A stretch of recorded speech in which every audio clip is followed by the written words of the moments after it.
નમસ્કાર ખેડૂત મિત્રો, સ્વાગત છે તમારું ખેડૂત ચેનલની અંદર। આજે તારીખ 21 જુલાઈ 2024 ને આજની જીરા બજાર વિશેની સંપૂર્ણ માહિતી મેળવીશું, જેમાં જીરુની બજાર આગામી દિવસોમાં કેવી જોવા મળશે, જીરુમાં અત્યારે સામાન્ય સુધારો જોવા મળી રહ્યો છે, સાથે જ ઘટાડાનો માહોલ પણ જોવા મળી રહ્યો છે। તો શું જીરુમાં આ વર્ષે તેજી આવશે કે નહીં તેની સંપૂર્ણ માહિતી મેળવીશું। ચેનલમાં નવા હોય तो चैनल ने सब्सक्राइब कर नाखजो અને વિડિયોને લાઈક આપીને તમામ ખેડૂત ભાઈને ગ્રુપમાં શેર કરી દેજો। यदि खेत की मिट्टी शक्तिशाली तो पौधा बने महाशक्तिशाली। यही परिणाम लाने के लिए यूनाइटेड इंसेक्टिसाइड ने लाया है ग्रीनोसा माइकोराइजा युक्त एक आधुनिक जैविक खाद। इसमें फसलों के लिए फायदेमंद और पौधों के साथ विकसित होने वाली एंडोमाइकोराइजा फफूंद शामिल है। ये फफूंद पौधों की जड़ों के साथ सह अस्तित्व में रहते हैं, जिस वजह से पौधों की प्रचुर मात्रा में पानी अवशोषित करने की क्षमता बढ़ती है। पौधे को नाइट्रोजन, फास्फोरस और पोटेशियम जैसे आवश्यक पोषक तत्व और अन्य सूक्ष्म पोषक तत्व पौधे को आसानी से उपलब्ध होते हैं। परिणाम स्वरूप फसल हरी भरी, स्वस्थ एवं भरपूर उपज देने वाली बनती है। तो ग्रीनोसा केवल 4 किलोग्राम प्रति एकड़ खेत में दें और स्वस्थ पौधा, फसल की अच्छी वृद्धि और भरपूर पैदावार प्राप्त करें। ग्रीनोसा का आविष्कार करें किसान की समृद्धि का सपना साकार।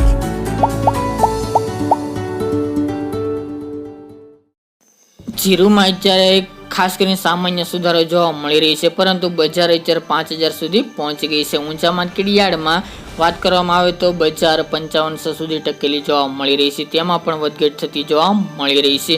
સાથે જ અત્યારે જીરુમાં વેચવાલી ઓછી જોવા મળી રહી છે, જેના કારણે જીરુના ભાવ દિવસે ને દિવસે નીચે જોવા મળી રહ્યા છે, તેમજ ઘટાડો થઈ રહ્યો છે। આ વર્ષે આપણે ગયા વર્ષની સરખામણી કરવા જઈએ તો અડધા ભાવ જોવા મળી રહ્યા છે।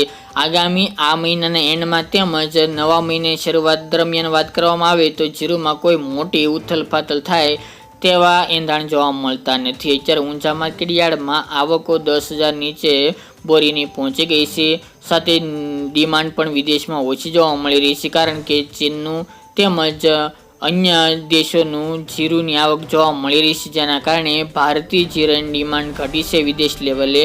તેના હિસાબે પણ અત્યારે જીરુમાં ઘટાડાનો માહોલ જોવા મળી રહ્યો છે। જે ભાવ 6,000 આસપાસ જોવા મળતા હતા તે અત્યારે નીચા પહોંચીને 5,000 થી લઈને 53-5400 સુધી પહોંચી ગયા છે। હાલ તો આમાંથી જો ઘટાડો થાય તેવા સંજોગો જણાઈ રહ્યા નથી।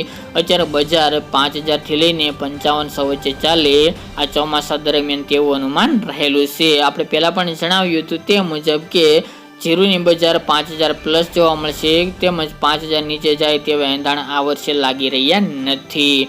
એટલે જે આ વર્ષે ઉત્પાદનના આંકડા પણ રેકોર્ડ બ્રેક જોવા મળ્યા હતા, સાથે જ નિકાસના આંકડા પણ નથી જોવા મળી રહ્યા એટલા પ્રમાણમાં, જેના હિસાબે લેવાલી ઓછી જોવા મળી રહી છે। એટલે મુખ્ય કારણ એ છે કે જીરુમાં અત્યારે તેજીનો માહોલ જોવા મળતો નથી, સાથે જ મંદીનો માર જોવા મળી રહ્યો છે। હાલ જીરુના ભાવ જે ચાલી રહ્યા છે તે મુજબ ચાલશે, પરંતુ થોડી વધઘટ થાય આ ભાવની અંદર તેવું અનુમાન છે।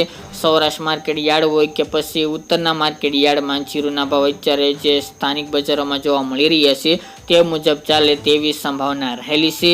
બાકી દિવાળી ઉપર વાત કરવામાં આવે તો જીરુના ભાવ 6,000 પ્લસ જવાની સંભાવનાઓ છે। આ વર્ષે આપણે પહેલાના વિડીયોમાં જણાવ્યું તે મુજબ કે જીરુનો સ્ટોક આ વર્ષે ખેડૂત પાસે બહોળા પ્રમાણમાં છે, એટલે દિવાળી પ્રમાણે તે કાઢે તેવી શક્યતા છે। એટલે ત્યારે પણ જીરુની ડિમાન્ડ રહેશે, પરંતુ આવક વધવાને કારણે જીરુના ભાવ બહુ ઊંચા જાય તેવી શક્યતા જણાઈ રહી નથી, પરંતુ 6,000 પ્લસ બોલાઈ શકે છે। એ રેન્જમાં ભાવ જોવા મળે તેવું અનુમાન છે। અત્યારે નિકાસ શિપમેન્ટની લેવાલીઓ શરૂ થશે, જેના કારણે સામાન્ય સુધારો આ મહિના દરમિયાન એટલે કે સાવ એન્ડમાં 30-31 આજુબાજુ જોવા મળે તેવી સંભાવના રહેલી છે, પરંતુ જીરુમાં ઘટાડો થાય તેવા પણ સંજોગો જણાઈ રહ્યા નથી, તેવા પરિબળો જણાઈ રહ્યા નથી। એટલે સાથે મોટી તેજી થાય તેવી પણ શક્યતા ઓછી જોવા મળી રહી છે, સામાન્ય તેજી જોવા મળી શકે છે। બીજી બાજુ આ વર્ષે વૈશ્વિક લેવલે જીરુનું ઉત્પાદન વધુ જોવા મળી રહ્યું છે, જેના કારણે ભારતીય જીરુની ડિમાન્ડ ગયા વર્ષની સરખામણી અડધી જોવા મળી રહી છે। એના અનુસંધાને નિકાસ ભાવમાં ઘટાડો જોવા મળી રહ્યો છે। હવે એન્ડ મહિના દરમિયાન સ્ટોકિટોની લેવલી વધશે તો જીરુમાં સામાન્ય સુધારો થઈ શકે છે, બાકી મોટી તેજી થવાના એંધાણ જોવા મળતા નથી. બાકી આપણે પહેલેથી જણાવી રહ્યા છીએ તે મુજબ કે દિવાળી દરમિયાન જીરુમાં થોડી તેજી થાય 7,000 સુધી તેવા સંજોગો જણાઈ રહ્યા છે. બાકી મોટી તેજી આ વર્ષે થવાની શક્યતા ખૂબ ઓછી જોવા મળી રહી છે. તો મિત્રો, આ અત્યારની જીરુ બજાર વિશેની સંપૂર્ણ માહિતી ફરી એક નવા વિડીયો સાથે મળીશું.